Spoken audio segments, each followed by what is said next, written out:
What is going on, y'all? It's your boy, Lieutenant Dan, here live from Orlando, Florida. How's it going? Chat box, what's going on, chat? How are you guys doing today? Gotta reset that chat, I guess. Oh, my goodness. This is going to be a long show. I can tell you that much. It's going to be this one's going to be a doozy. This one is going to be one of those shows where I'm like, nah, dog. Nah.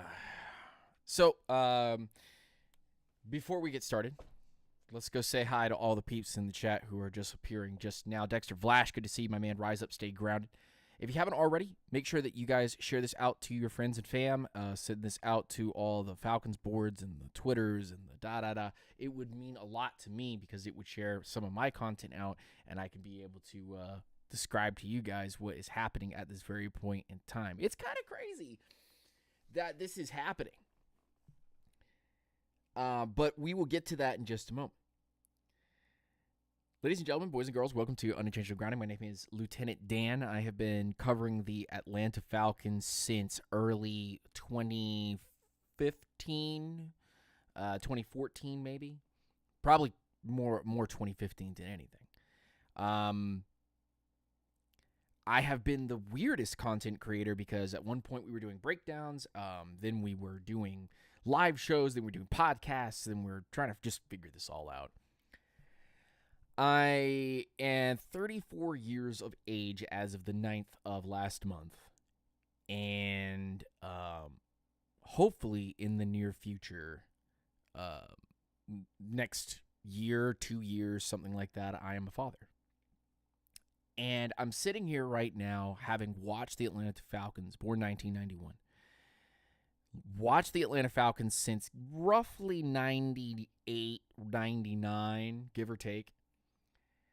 And there are two constants with this team, no matter what happens. There are two constants with this team, no matter what happens. Let me check my volumes.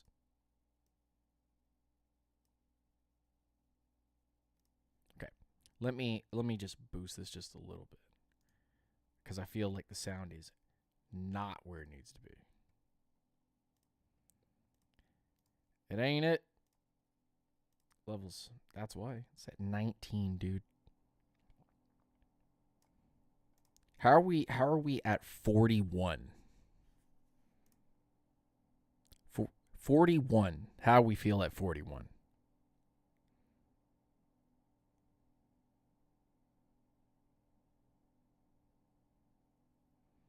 I'm listening. The call. Yeah, 41's good. I like 41. Yeah, that's a good one. 41 is good. I've been watching the Atlanta Falcons since 1998. I was born in 91. I'm 34 years old. I hope to be a father in the near future. Maybe, a few years down the road. And there's 1, 2, 3 constants that continue with the Atlanta Falcons. And I just want to sit here for a second and have that discussion with you guys. Volume is good. Thank you, Ryan. I appreciate you, brother. Rise up, stay grounded. I hope you're doing well. My man in the chat over here. Jack Savage, what's going on, dude? Yo, rise up, stay grounded. Make sure you guys share this out to the peeps on the Twitters. Retweet my post on there or whatever you guys are doing.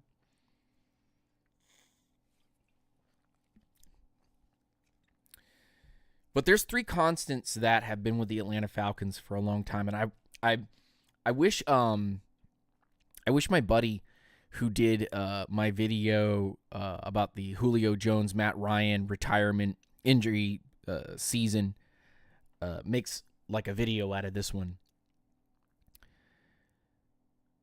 But the Atlanta Falcons have had 3 main issues with its team since I've been watching the Falcons. And really, honestly, let's shorten that time period because how does a young tot really know what's going on with front offices, what's going on with Cap?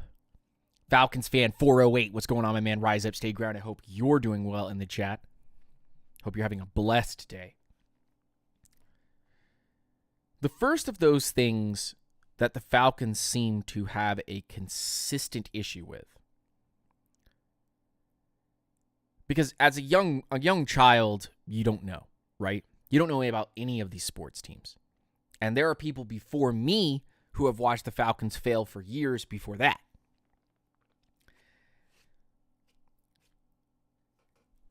But I'm going to approach this like I'm some type of runner-up for the Atlanta Falcons ownership. I am going to approach this discussion as if I'm a politician. Okay? And I think that that's the approach that we need to have for a discussion like this. So let's get this camera in. Let's get the mic right. The sound's good. Make sure you hit that like button, that share button, that subscribe button. Help the community out. Hit the chat up. I want to hear what you guys have to say about this. But let's get into it. There are three main issues that have been with the Atlanta Falcons since I've watched them. And I've been watching them since 98, but let's say early 2000s, when I actually, as a kid, started getting invested in knowing any of the roster at all, knowing how rosters are constructed, and knowing who the star players are and who the key contributors are and who are the blue-collar guys versus the white-collar guys, right? And whether you're black or whether you're white or whether you're Asian or everywhere in between, because there's a million trillion races out there,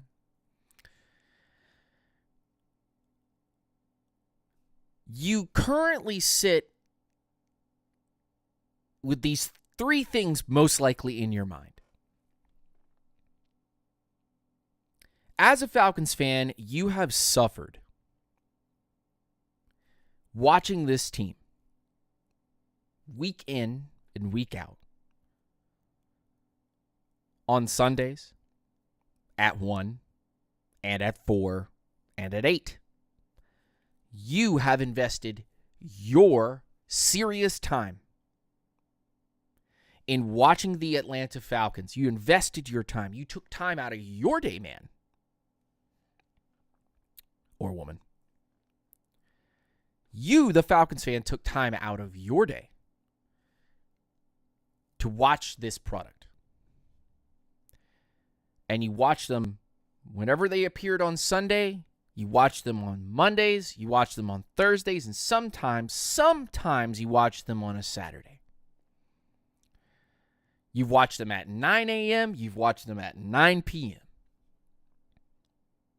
And the first thing as a Falcons fan that you know, that you have seen over and over, and I just don't understand how it does not get fixed year in. Remember, 34 years old. If you're younger than I am, then you're about to hear something very ugly. If you're older than I am or my age, you're about to hear something you've heard before. How is it possible, whether it's Barkowski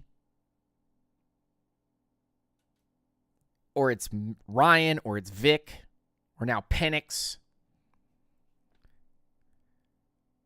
every time the Falcons actually draft a first-round quarterback,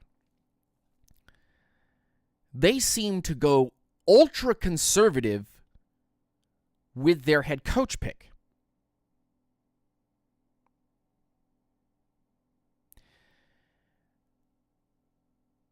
And it's almost to the point now that when they restart these things, when they hit these moments in time where, oh, we've got Barkowski, oh, we've got what's his name, who was at the Super Bowl, not gonna get it right at this very moment, but you got Vic, you got Ryan, you got Penix now. Every time you add these in, it's almost as like the rest of the team is only like one side fixed.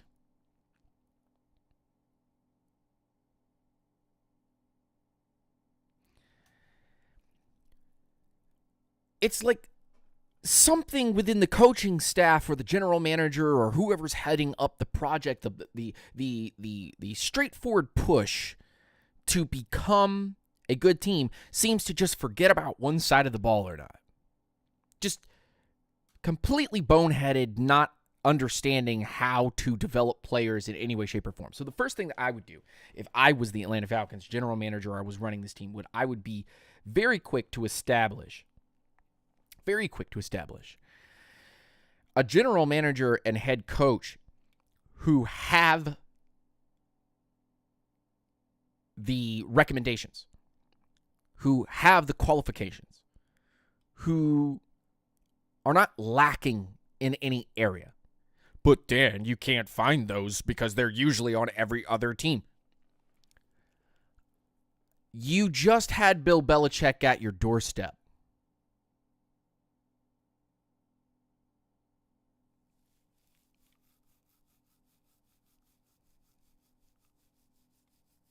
Chris Chandler, thank you to Taylor McPherson for shouting out the one guy that I'm missing. Chris Chandler.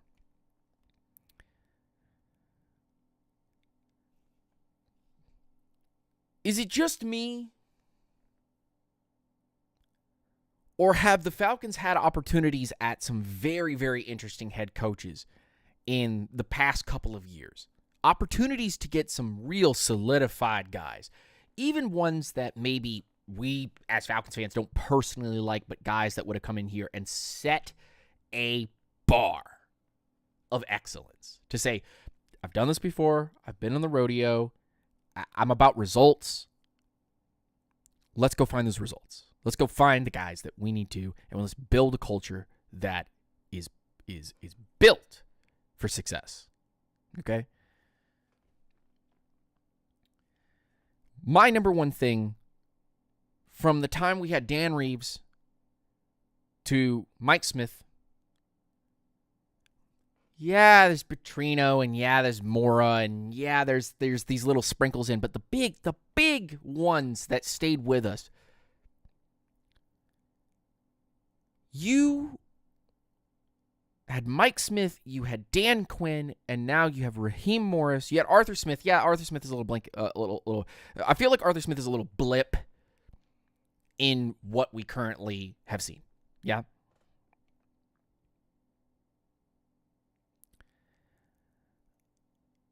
Imagine having one of the greatest coaches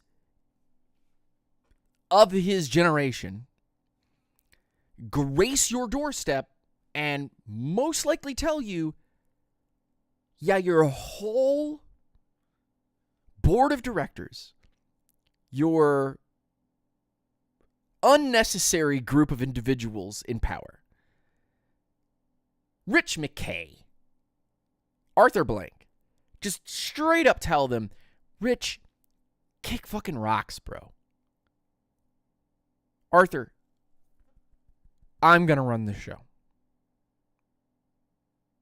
Terry, you work with my command, not anywhere else. Board of directors, you are disbanded. We don't need you any further. First thing that I would do if I was the Falcons' organizational backbone would be like, this board of directors, Rich McKay, you've been with us this long and we still don't have success. You're still part of this organization and you still don't have success. We've gone through not one, not two, not three, not four, not five, not six, like something 7 coaches.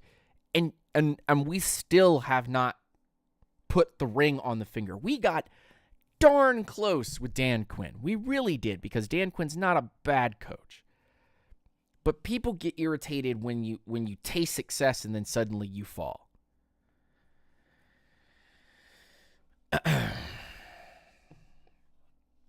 I am not going to double down on the post that I did today. I want to go ahead and just state this very quickly. I put a very, very poor post online about the Falcons fans wanting to create a mob. I said the word specifically I said was lynch mob.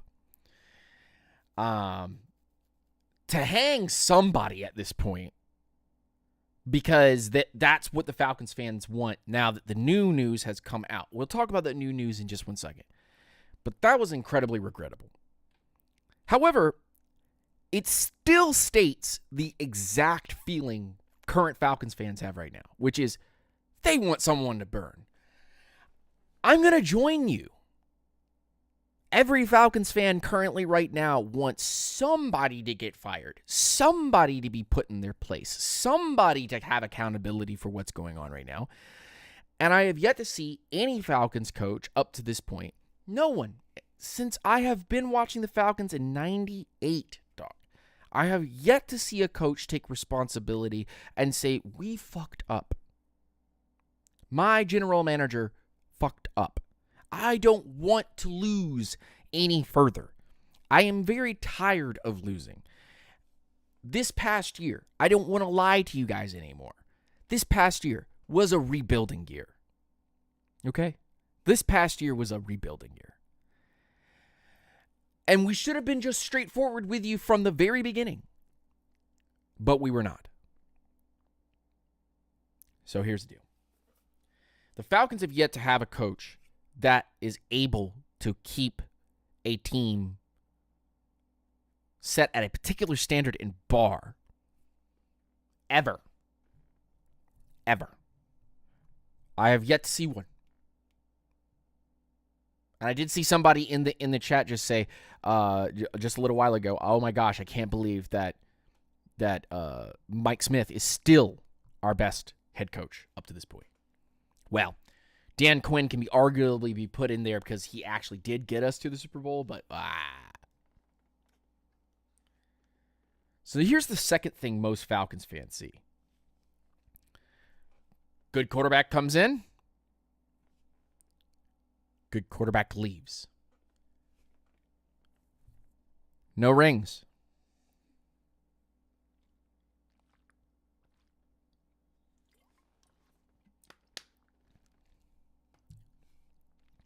Chris Chandler comes in. We go to the Super Bowl. We lose. He leaves. Vic comes in. Allegations. Gets hurt. Leaves. Never makes a Super Bowl. Draft Matt Ryan. He gives us success. We go to the playoffs a bunch. We finally make it to the Super Bowl. He gets traded. Now we have Kirk. Kirk comes in. He gets hurt in the middle of the season. He lies about it. Or the Falcons cover it up. Michael Penix, first round, pick 8. He's in. We could have had Penix starting halfway through the season already. So, the Falcons always seem to hit on their quarterbacks. Kirk looked good at the beginning of the season. I'm not going to give him too much flack on that. Penix looks great. Matt Ryan, fantastic. Desmond Ridder, third-round project, didn't work out. Marcus Mariota, not a Falcons player, brought in because of familiarity with Arthur Smith from Tennessee. That's about it. That was the extent of that one, just because I don't think they liked any of the quarterbacks that were there, or they didn't want to obtain any of those guys. How can you waste $180 million on a quarterback you think that you're going to end up going to the Super Bowl and not be able to build into the defense? If you knew you weren't going to be able to build into the defense and you knew this was going to be a rebuilding year, you should have sold it that way. And even though Falcons fans probably wouldn't have bought as many PSLs, as many tickets, you probably would have gotten them excited with a, and this is, here comes the great debate. You could have made things happen with a Michael Penix, with a Bo Nix, with a, whoever the quarterback is, would have been at 8. Yes, here's the problem with that whole timeline is without deception, you would have never been able to get Penix at 8 because the Broncos wanted Penix. And they were willing to jump us. They just want to know if they were going to be able to get Penix at their selection or if the Falcons were going to show their hand and they were going to jump. And they couldn't get a deal done, and so they were waiting, and the Falcons ended up taking Penix. That's the timeline. That's the truth. Now we look at the current Falcons situation right now, and you spent $180 million on a repair year, like a rebuilding year, like a rebuilding project, and you still took Penix at 8. So that's a whole thing. If you're going to spend the money, take a defender. If you're going to take the young quarterback, spend the money on a top veteran free agent. And so they spent the money on a quarterback that, again, in a political viewpoint, if I was trying to get the job for the Atlanta Falcons, I'd go, number one, you have let every major quarterback that you have ever brought in here pass you by with only 2 Super Bowl appearances, and one of them wasn't even a guy that you drafted. You brought him in through free agency. If I'm wrong about Chris Chandler, just get me, just snipe me, bam, I'm gone, dead immediately. But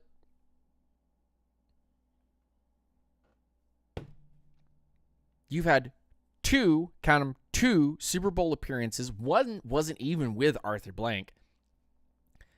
And you have gone through how many coaches? I'm not even going to get into the whole bit of coaches. And I'm asking you right now, if I was staring Arthur Blank in the face right now, I was looking him in the eyes, I would say, you have gone through how many major quarterbacks in the first round now? 1, 2, 3 guys already. You've brought in a guy like Kirk Cousins, Marcus Mariota, Tyler Heineke. You drafted Desmond Ridder. You have had Brian Leftwich on your team as your Jared Garrard as your quarterbacks. You literally went through Vic. You have gone through all these top quarterbacks, and you have yet to find a coach that can bring a defense together and make this offense potent enough and defense regulated to be able to win a Super Bowl. You had one shot at it, and it was because you had a guy in his absolute prime who will most likely get his ass into Canton, by the by. And you're telling me that you don't see an issue? Okay, fine. If you don't see the issue in wasting first-round selections on quarterbacks, here, let me get to the next part. You've gone through how many head coaches now? And you still are churning them out? You've bought into every safe coach, that guys that have connections to you in order to make this work. I mean, Dan Quinn's probably the most exotic of all of them. Everyone else that you brought in has had a connection to you monetarily or has had a connection to you because they've already been with the team. You brought back Jeff Ulbrich. My G. You brought back Raheem Morris. My guy. My brother in Christ.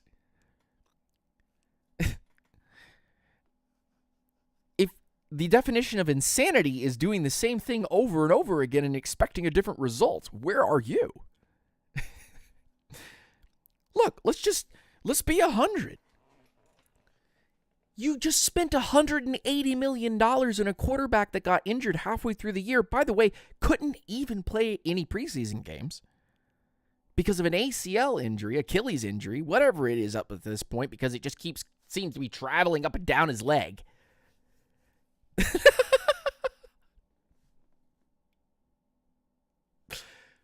You literally had a PTSD moment. Arthur Smith, who had no connection. The FedEx connection? Hey, listen. Obi, bro. Hey, yo. Go check that. Go put your tinfoil hat on and go check that connection. That one is,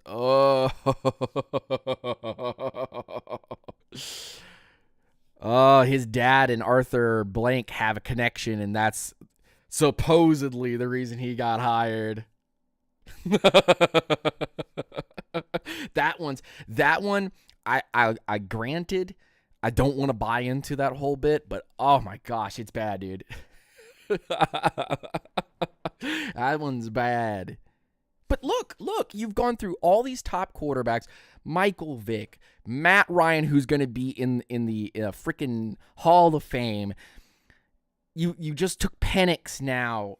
You've had 3 generations of top quarterbacks. You brought in Kirk Cousins. I mean, dude, like Okay, fine. You want to package that all up into one issue? Fine. We can just like in FedEx, we can package that all up express and we can make that one issue. Fine. If you want to make that a roster issue, then that's fine. Okay, let's go into issue 2 then. If that's all one issue, then let's go into issue number 2. Dose. Let's go into the second issue. What is this drafting? You have had 2 general managers since I have been watching for reals.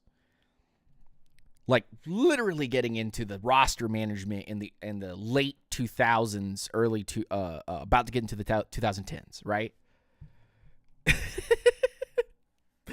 And you're telling me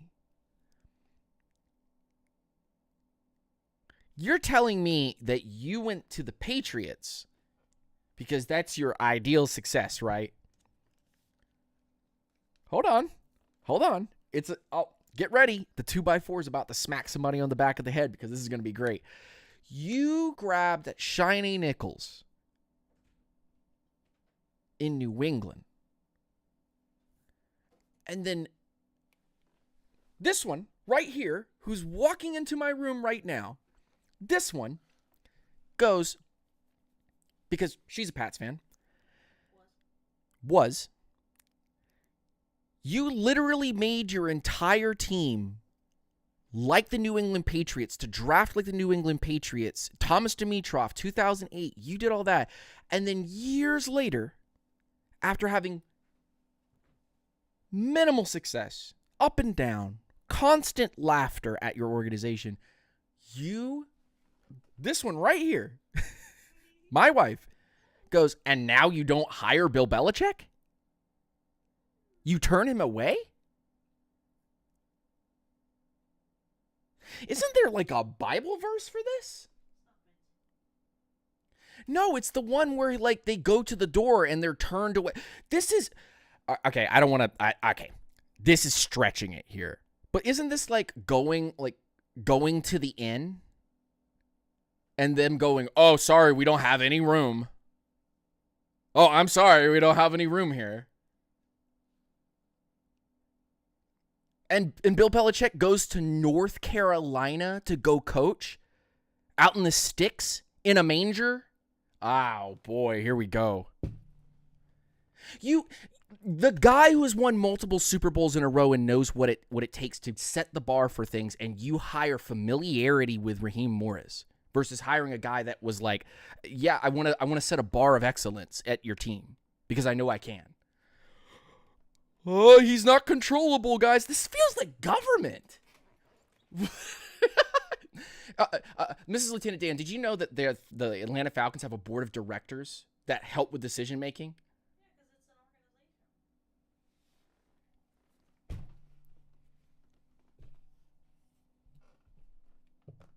Terry is a Saints plant. No, I think that Arthur Blank, very truly was like, well, we'll just capture the Saints' success because obviously we can have our own 2009, am I right? Or 2011, excuse me.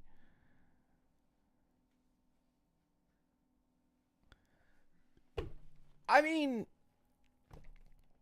tell me when I'm wrong.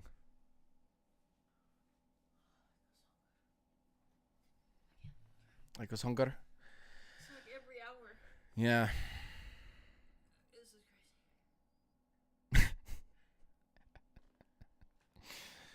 is crazy. You need to 30 minutes. There's a sandwich in the fridge.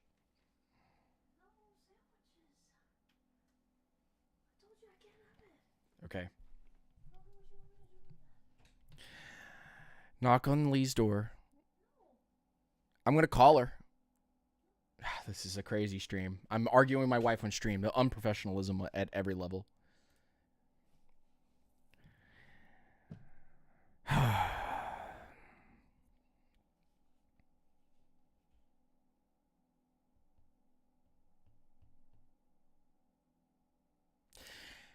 Okay, and now here we go. And this is the next part. This is a Falcons fan part, but this drafting is absolutely ridiculous.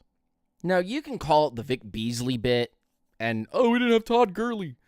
Okay, fine. Whatever. I think at that time too we had I think that was Jacquizz Rodgers, but I could be mistaken and say that was actually Freeman. I think it was Freeman and Gurley. I might be wrong.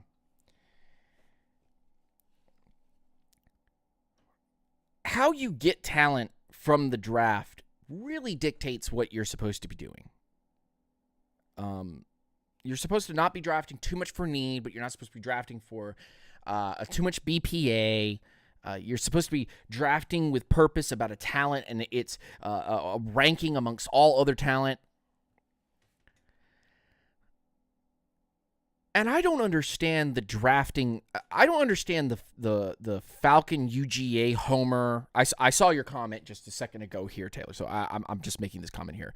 I don't understand the Falcon UGA homer bit, because it's like a bunch of teams could draft your UGA guys before you or after you. You know, then you don't get them. So I mean, like we don't get first dibs on UGA guys, right? But I'm looking at this current draft right now, and I can't even recommend the two Georgia players that are near our pick at 15 to be taken by us. I can't. Who's that? Jalen Walker and Miles something. I can't even actually recommend either one of those two dudes. And most draft sites right now are like, I can't believe the Falcons have not taken care of this situation and gone back to back to back to back offensive players, all skill positions.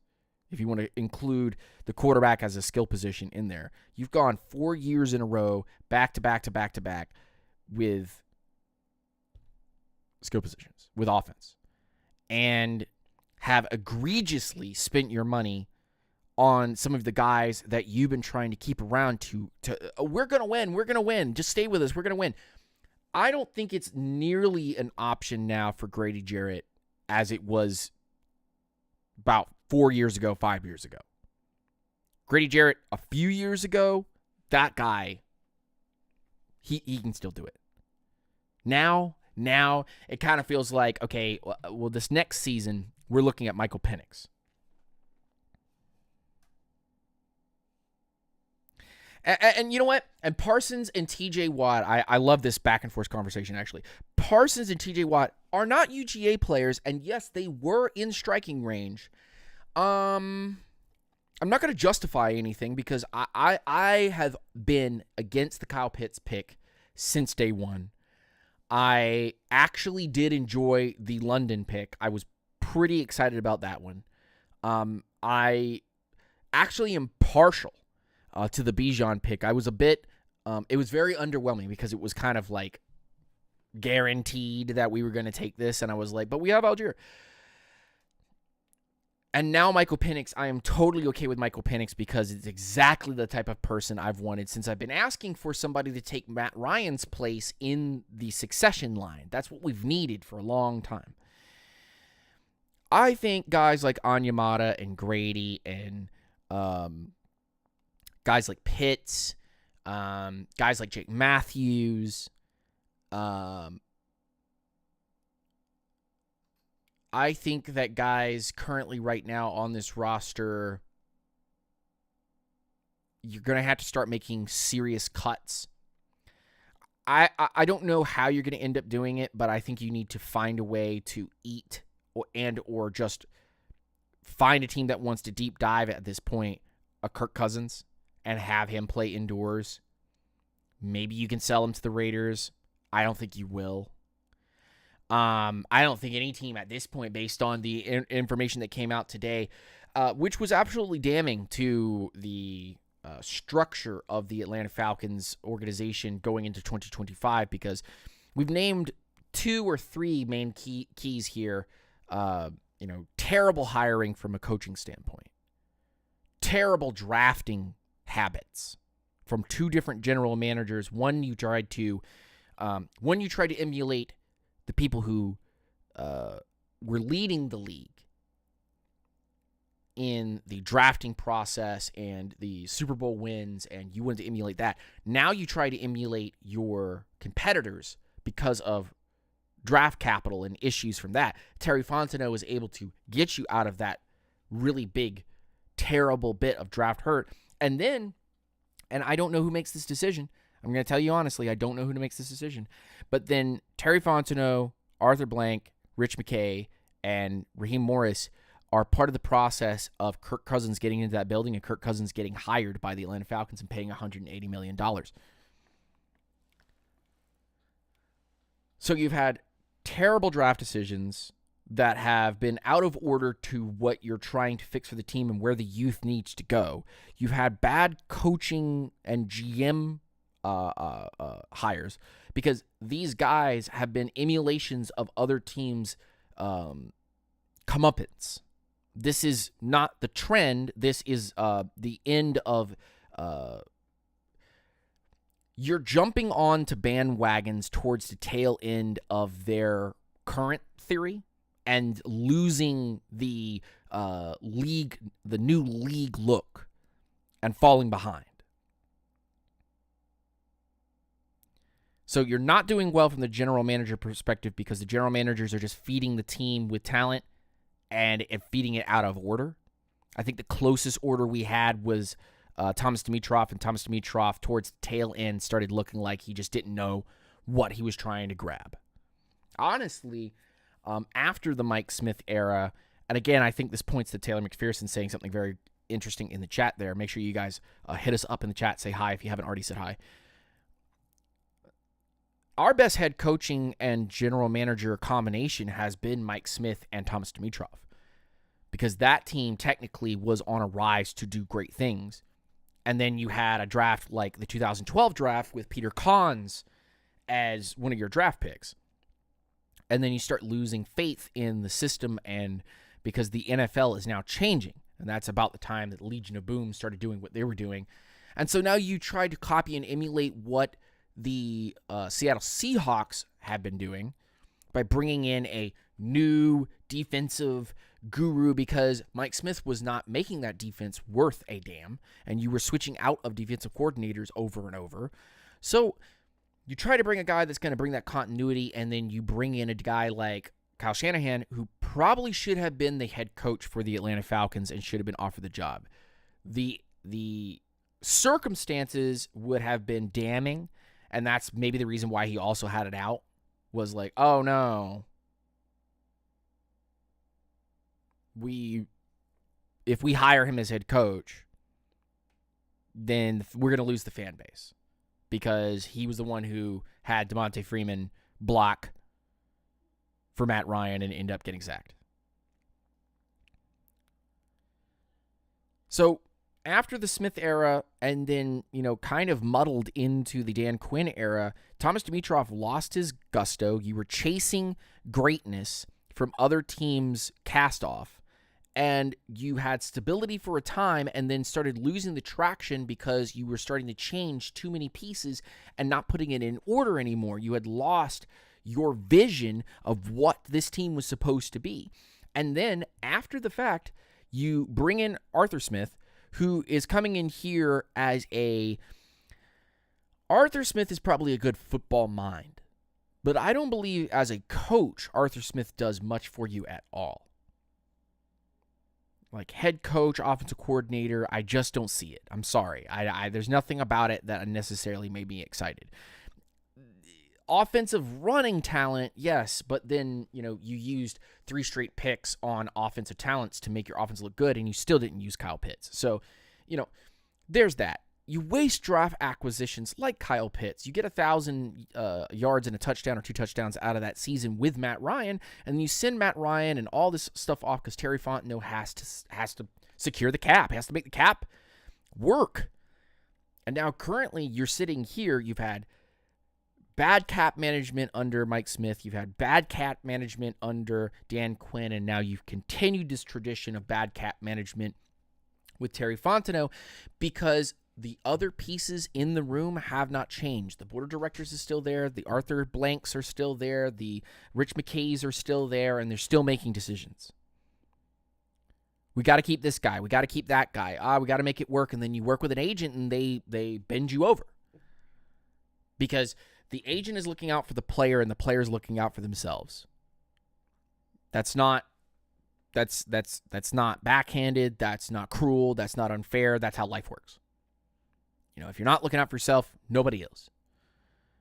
God is looking over you, but a lot of the time, human help is usually gone because people turn against you, and people turn away, and people don't want to hear the truth, and people don't want to be part of things that make them uncomfortable. Anyway. And that's currently where Arthur Blank currently is right now, is that he found his comfort. And because he found his comfort, he thought, my guy went and he was on the Rams. Obviously, he would have learned something. He's going to bring some guys from the Rams with him.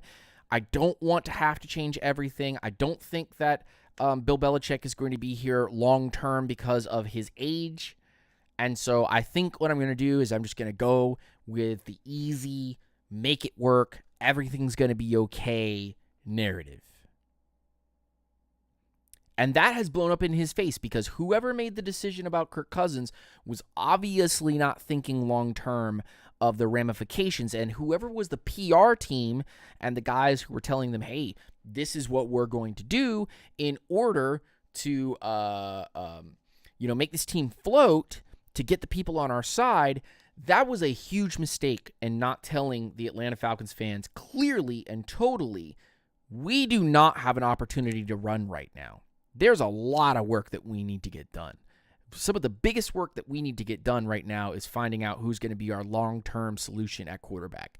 We might be able to bring in somebody that is worth it for now, but it might mean we have to give up some money in order to have a successful quarterback. We cannot have a situation like we have had over the last 4 years with an aging Matt Ryan, with a Henneke and Mariota who could not come to fruition, with a Desmond Ridder who had to come in to try to save it all and couldn't do it. We cannot have that any further. We cannot be in the discussion for Lamar Jackson and Deshaun Watson and all those things because, look, it came and reared its ugly head. They wanted Deshaun, they wanted Lamar, and they spent all their money on Kirk. They wanted it so bad for the last couple of years now, trying to get involved in these weird things. And now they have finally done the thing that they wanted to do, and it has, boom, blown up in their face. Boom.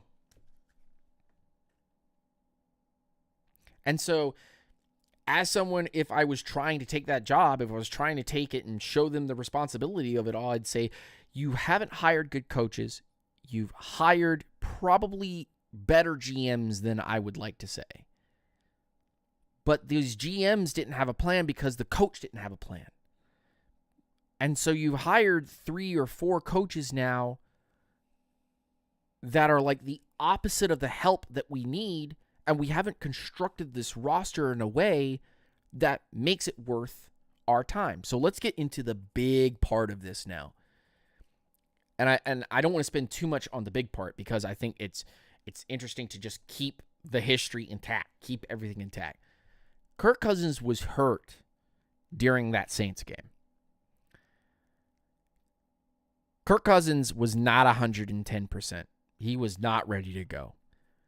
But because if Kirk Cousins would have gone down, it would have looked like an absolute fiasco, and that Michael Penix Jr. would have had to come in earlier and probably he probably would have gotten beat up a couple of times and proved that he's definitely a top quarterback, because based on the little bit of tape that we have here, Michael Penix Jr. has really only thrown one interception. I mean, those two pop-ups off the ground, one off Pitts, one off of, what was that, Hodge? Bro, like, that's not an interception. That's a play of the ball in the air after it bounced off a wide receiver's hands. But now you sit at this point, right? You sit at the point right now where you have to go, you spent this money. You have now this massive issue because Kirk Cousins has admitted on a TV show that he got injured and that he played through some injuries. And he's admitting that other NFL people will most likely also play through injuries and lie about it. The NFLPA should investigate this. Oh, man. I would light the Falcons up. If I was trying to become the Falcons guy, I'd be like, first of all, I think you should be investigated by the NFLPA about Kirk Cousins' injury. And did we have that listed? And if we didn't have it listed, why wasn't it listed? Because Kirk Cousins obviously was not playing up to the caliber of his contract. As like a kind of like a checks and balances kind of guy, I'm going to come in here and say that this guy's not worth his contract.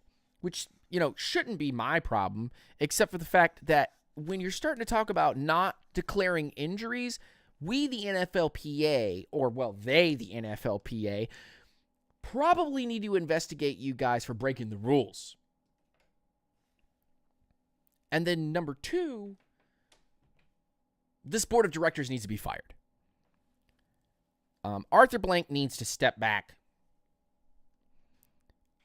and give somebody executive control, and then fire Rich McKay, fire this board of directors, and then have the NFLPA investigate me as the guy and go, we're going to investigate the Atlanta Falcons, how many injuries they did not report.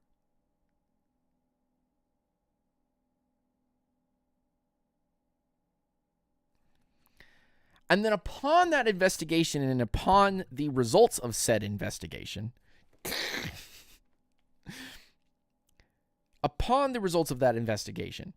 then I would start the work of, hey, Terry, look, I don't actually hate any of your draft picks. I mean, the Kyle Pitts bit is a bit weird, but if you can explain why we were trying to do that, I think I'll use that transparency in my next press conference to Falcons fans across the globe to tell them the truth of why we took Kyle Pitts, because I could have sworn it was about to be Trey Lance. I had this suspicion that you guys were about to take Trey Lance if he had fallen to your pick. And then you guys just went, oh, and took the next best option. And now it's almost like you've gone backwards and reneged on this. Almost like, yeah, you know what, guys, this is crazy. Let me just break it down to you. I'm Thomas Dimitrov. I'm going to break it down to you. Guys, let me break it down to you. I got us out of the Matt Ryan situation, but I'm so stupid. Duh. I should have gotten a backup quarterback for Matt Ryan, a young, ready, capable guy, and I should have sat him behind Matt Ryan, and then after Matt Ryan's contract is done, then I would have inserted young quarterback, and we would have had loads of money and be able to pay tons of defensive and offensive talent, and then we would have had like 2, 3 years, 4 years, give or take, where we would have loaded offensive weapons and offensive linemen, defensive linemen, really gone hog wild and not been, kind of tied in there. But because we didn't do it, I said, you know what? Let's scrap this. This Arthur Smith thing, it just didn't work out. And let me retry this. Let me put us back in the same situation we were with the Matt Ryan stuff. Let me hire Kirk Cousins and put us into cap, just mud. Just straight cap mud. Okay, now we're in cap mud. Now let's go get that young quarterback and put him behind Kirk.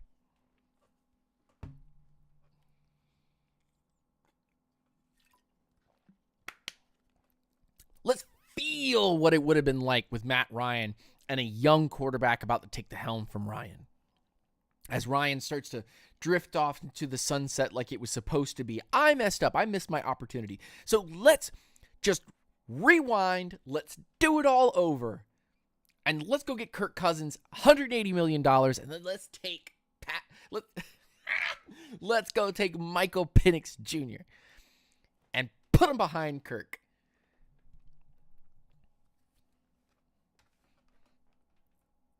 That's exactly what it feels like.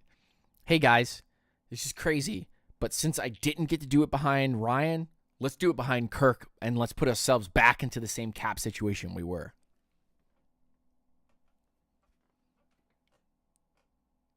So, the news is that the Atlanta Falcons could have started Michael Penix Jr. Earlier. And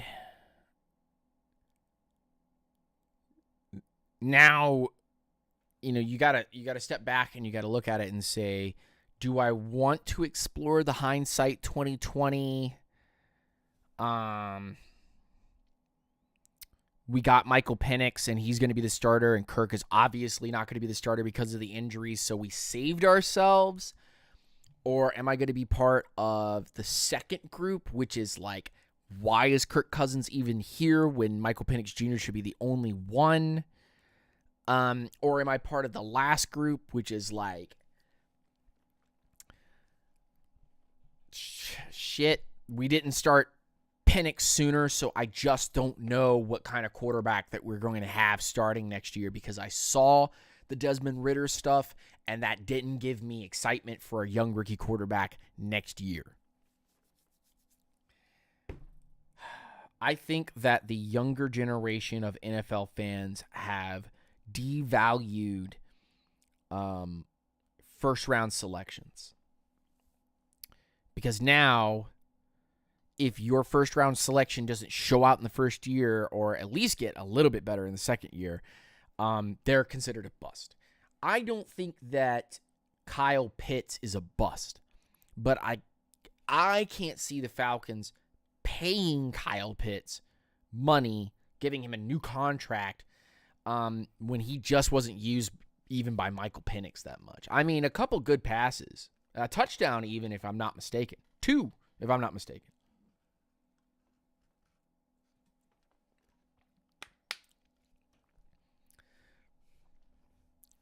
And you're put into a catch-22 in that particular bit, right? Because if Kyle Pitts is here, you probably got one more year with him, and then you got to talk contract, and then who knows if you're going to keep that. But you could also kind of go in and say, well, Kirk kind of pushed Kyle Pitts to be better. He saw the deficiencies in things. Well, Kirk Cousins coming out on a show and saying that he was not 100% healthy does not help his trade value, does not help Kyle Pitts, because that is definitely considered another wasted year for Kyle Pitts. Even with Penix coming back into the fold of quarterbacks that the Falcons are going to field and showing out and scoring with Kyle and throwing, balls to Kyle. Like, one of the first couple of passes to Kyle Pitts was bobbled up in the air and intercepted off Kyle Pitts. So it just doesn't look very good. But the talent is there. There's definitely talent from this tight end. That is not copium. That's what somebody that's drinking copium would say. No. It's not copium. If it was actually copium, then I wouldn't take anything he did during his entire process and say that any of it was bad. There was a lot of bad in Kyle Pitts as a tight end. But there was also a lot of good. That you have a Joe Burrow, if you have a Joe Burrow, maybe you want to send him in a package deal to be able to get somebody. I think he could move the needle for you. I think he could do something for you in that regard. And then you can start to gain some pieces. But with Kirk Cousins, I don't think there's very much left at all. I don't believe there's very much trade value for Kirk Cousins. And at this point, if it was me, I would eat it. It's a terrible look, but I would eat it. I would tell Kirk,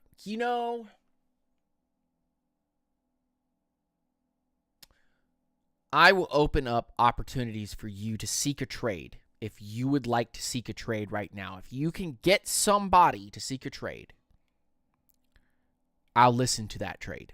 I'll listen to trades for Kirk Cousins. I'll listen to them.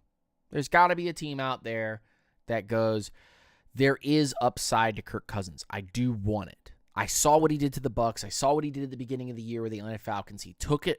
He got injured. I'm taking a risk. But if I can get 6, 7, 8 wins out of Kirk Cousins, maybe my defense can win us 3 or 4, and I have 10, 11 wins on the docket. And that's enough to be in the hunt for the playoffs.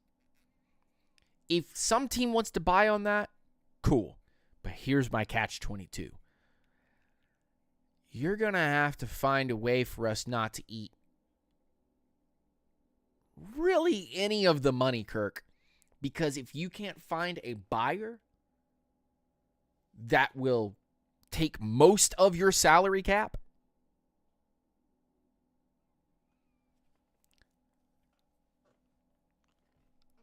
I'm not interested. I could run the offense the way it currently is established by bringing Drew Dahlman back. I can run the offense the way that it's currently established and do well. With Kyle Pitts, too. That's the funny part. With Kyle Pitts. And you and your ass on the bench. Yeah. Easy money. You can get another year older and you can sit on down. And then the following year, when your cap number just plummets, then I'll drop you. Then I'll cut you.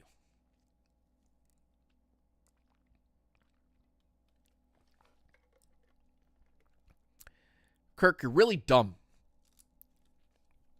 You're dumb because you talked about team doctors when we met with you. The Falcons are dumb too, actually, by doing that whole bit. But Kirk, your mouth is, your lips just peel right off to talk about stuff like this. You talked about the doctors and got us in trouble. A draft pick. You freaking now just went on a morning show and talked about how you banged up your shoulder and you banged up your elbow. You freaking dumb idiot. You destroyed any value that the Falcons could have gotten out of you. It could have made a team really consider. Now teams are like, we'll just wait until you cut them. Hell no. Absolutely not. No. Kirk Cousins can go sit on the bench. Michael Penix is the starter.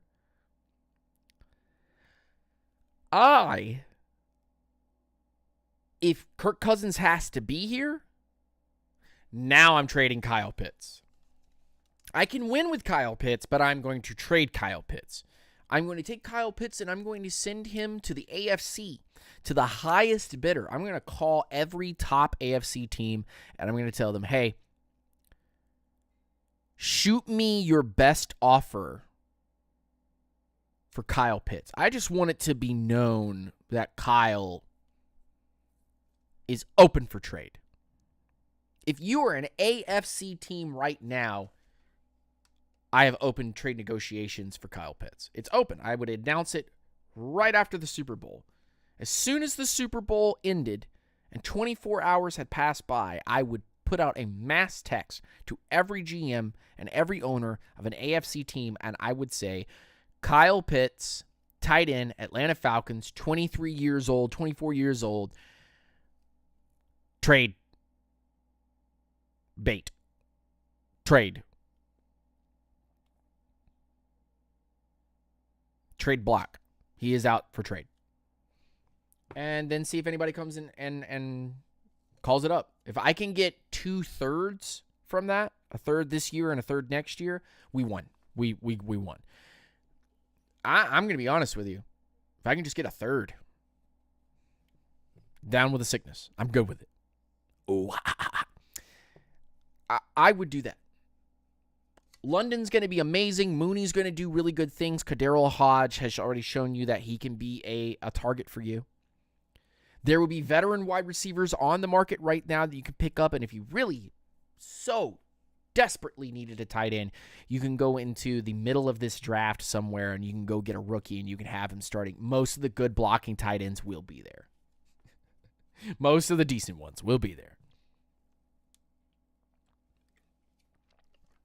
And then what? Oh no, we don't have Kyle Pitts.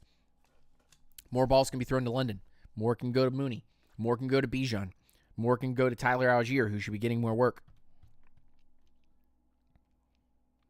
You could get a rookie wide receiver if you wanted to. Or a veteran to be wide receiver 2, 3, whatever you need. You could get a burner. You could get a chain mover. You could get a box out guy. You could be a route running guy. It could be anyone. But you don't have to keep Kyle Pitts for the sake of having to have Kyle Pitts.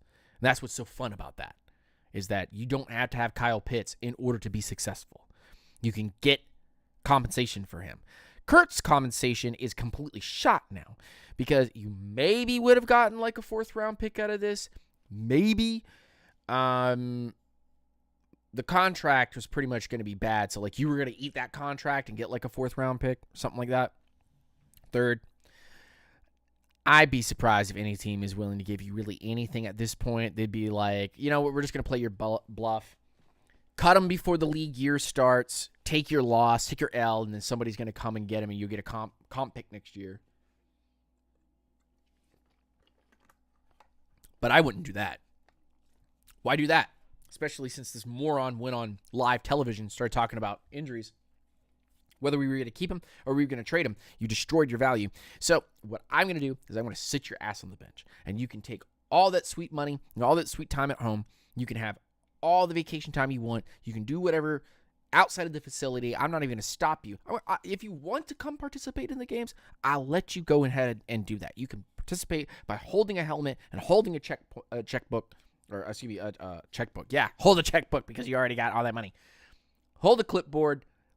Get the little stupid headset on and coach Penix. Keep him in a good spot. Otherwise, stop this nonsense. Stop the bullshit. Stop the plays for this is a tactic. You've used a tactic. You came out. You're not that stupid. I know you're not that stupid. This is the tactic. And you destroyed the draft value, and now you won out of Atlanta because you want to play this coming year. I don't know, bro. Like, void your contract. Like, make the team that wants you eat the entire contract, and we'll take like a 4th. The whole contract, and we'll take a 4th. That's a win. You get Kirk Cousins for 8 games out of the year, and he wins you 8 games. What's your deal? Why would you be upset?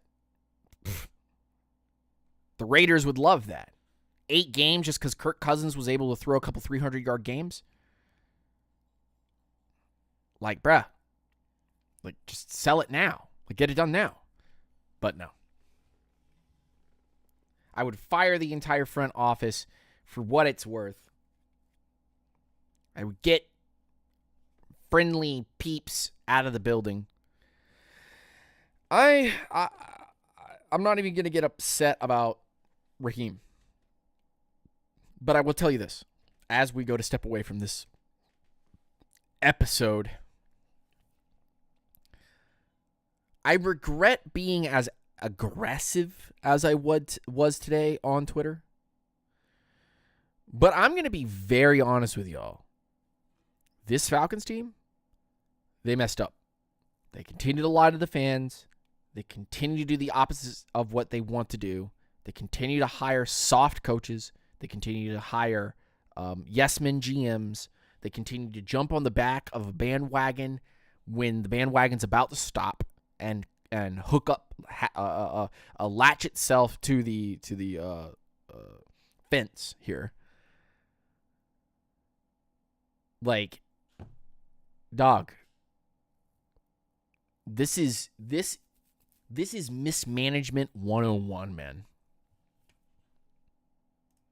This is mismanagement 101.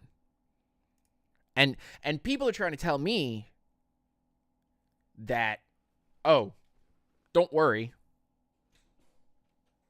can't possibly get any worse than this, buddy. So I'm going to finish by saying this.